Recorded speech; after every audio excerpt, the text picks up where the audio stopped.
Hey y'all, welcome back to my channel.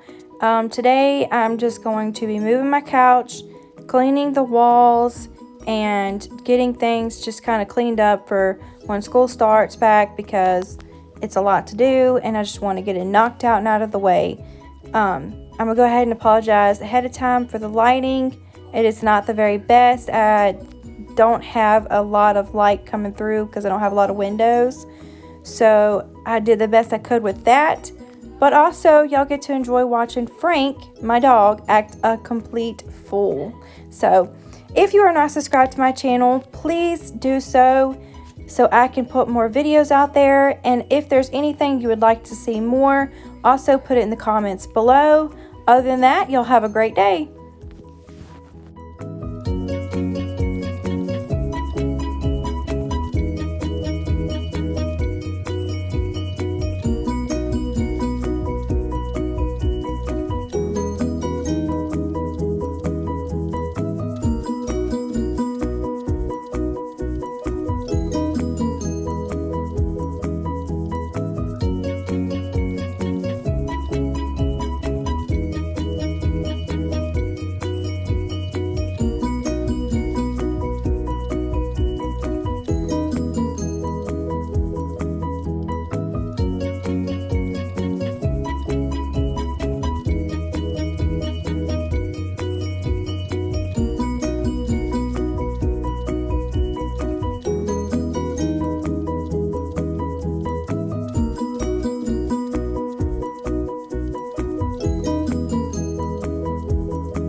Also, I just decided that while I was at it, I would just go ahead and vacuum the back side of the couch, vacuum the inside of my couch, where I also found all kind of goodies. So, yay me!